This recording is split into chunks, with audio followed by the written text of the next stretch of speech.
జిల్లా ప్రొద్దుటూరులో municipal petrol బంక్లో భారీ అక్రమాలు వెలుగులోకి వచ్చాయి. గత కొన్నేళ్లుగా సుమారు 1,30,00,000 రూపాయల లావాదేవీల్లో తేడాలు ఉన్నాయని టీడీపీ పట్టణ అధ్యక్షుడు చల్లా రాజగోపాల్ యాదవ్ ఆరోపించారు.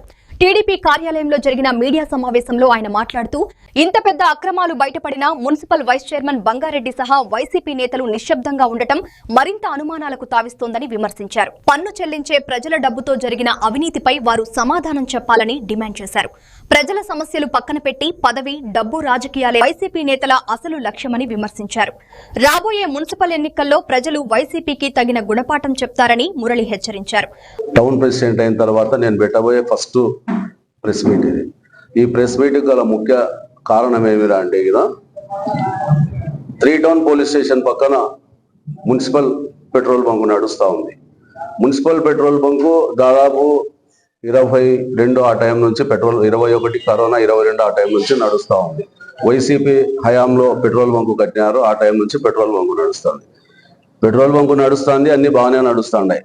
పెట్రోల్ బంకు నడిచిన దాంట్లో ఈరోజు అసిస్టెంట్ ప్రవీణ్ కుమార్ అనే అతను ట్రాన్స్ఫర్ వచ్చింది. ఆ ట్రాన్స్ఫర్ వచ్చిన టైంలో అతను మనకు లెక్కాచారం మొత్తం చెప్పిపోవాలి. ఆ చెప్పిపోవడంలో 1,30,00,000 రూపాయల డబ్బు తేడా కనబడుతుంది. ఈ డబ్బు ఏమైంది? మున్సిపాలిటీ వాళ్ళ చేతిలోనే ఉంది కదా. ఈ మున్సిపల్ మొత్తం జరిగే కార్యక్రమాలన్నీ కూడా చైర్మన్ వాళ్ళే, వైస్ చైర్మన్ వాళ్ళే, Bangareddy vice chairman, Khaja vice chairman వీళ్ళే నడుపుతున్నారు. ఇన్ని రోజుల నుంచి 1,30,00,000 రూపాయలు తేడా ఉన్నప్పుడు బంగారెడ్డికి ఏమాత్రం కూడా తెలియకుండా పోయింటాదా చైర్మన్ కానీ బంగారెడ్డి కానీ వాళ్ళకు. ఈరోజు అంత డబ్బు తేడా వచ్చినా కూడా నిన్న మేము ఎగ్జిబిషన్ పెట్టింటే మాడెం సుధాకర్ రెడ్డి అని మా కార్యకర్త, పార్టీకి చాలా సీనియర్ నాయకుడు, ఎన్ని రోజుల నుంచి ఉండే వ్యక్తి, అతని ఎగ్జిబిషన్ కూడా డబ్బు బాగిపోయినాడు. ఎగ్జిబిషన్ స్టార్ట్ చేసిన వాళ్ళ నుంచి వర్షాలు, వాగులు ఇవన్నీ వచ్చినాయి. టోటల్ గా నష్టపోయినాడు. ఎంతో టైం కోరుకున్నాడు, కడతా అంటే దానికి ర్యాలీలకు, ధర్నాలకు అవన్నీ కూర్చున్నాడు. ఈ రోజు ఎవరిని అడగాల? బంగారెడ్డి. మీరే చెప్పండి, బంగారెడ్డి కదా ప్రతిరోజు వాళ్ళే కూర్చుంటున్నారు. ఆయన మాజీ ఎమ్మెల్యే రాజమూల ప్రసాద్ రెడ్డి అన్న, బంగారెడ్డి వీళ్ళే ధర్నాలు కూర్చున్నారు, ర్యాలీలు కూర్చున్నారు. ఈ పొద్దు ఈ 1,30,00,000 రూపాయలు తేడా వచ్చిన దానికి మేమేం చేయాలా? మేమెవరి దగ్గర పోయి ఈ ర్యాలీలో కూర్చోవాలా? దానికి సమాధానం మీరే చెప్పాలా. మున్సిపాలిటీ మీ చేతిలోనే ఉంది, మీరే నడుపుతా ఉన్నారు. ఇంత డబ్బు తేడా వస్తే కూడా అడగకుండా చేయకుండా ఎందుకుంటారు? మేమేదో కొంత డబ్బు బాకీ ఉండి కడతామనే దానికే ర్యాలీలు, ధర్నాలు ఇవన్నీ చేసినారు. మీరు కూడా నడుపుతా అన్నప్పుడు ఏమి, ఎక్కడ మనమే మాడుకున్నా, మనం కరెక్ట్ ఉంటే కూడా మిగతా వాళ్ళకి ఇవన్నీ మనం చెప్తా పోవాలని ఇది మా అభిప్రాయము.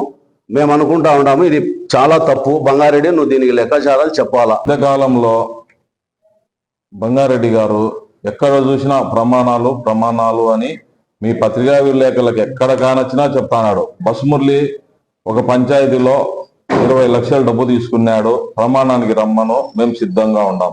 నేను ఎప్పుడైనా కానీ ప్రమాణానికి రాని ఇంతకు ముందే నీకు చెప్పిన, మొన్న ప్రెస్ మీట్ లో 1 వీక్ క్రితం నందం సుబ్బయ్య బీసీ నేతను నిర్దాక్షిణ్యంగా చంపినావు, చెంబు తీసుకొని కొట్టినావు నువ్వే. అవన్నీ ఉన్నాయి. దాని మీద ప్రమాణానికి రాన్నా, దాని మీద రావు.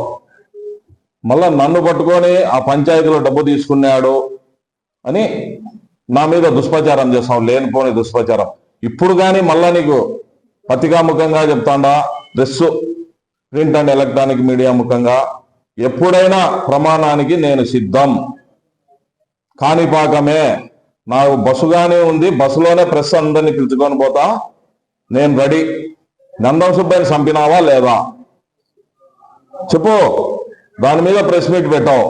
మేము petrol bunk, Siripuri complex develop ఏదానికి పెట్రోల్ బంకు పెట్టామన్నా? 1,30,00,000 ఎత్తినారు.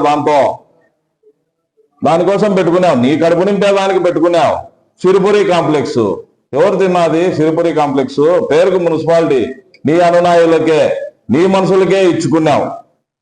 ఎవరిని పోటీలో వేలం పాటలో పాల్గొనుకోకుండా నువ్వే ఒక రూపకల్పన చేసుకొని ఒక డిపాజిట్ ఇంతని పెట్టి ఎవరు రాకోకుండా పడుకునే దాని మీద 10 లక్షలు డబ్బు కట్టాలా?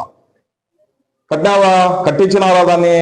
ఎగ్జిబిషన్ ఆయన ఎవరో పాడితే సుధాకరు వాళ్ళ మనుషులు దాని మీద ధర్నా అది ఇది అని చేసినావు.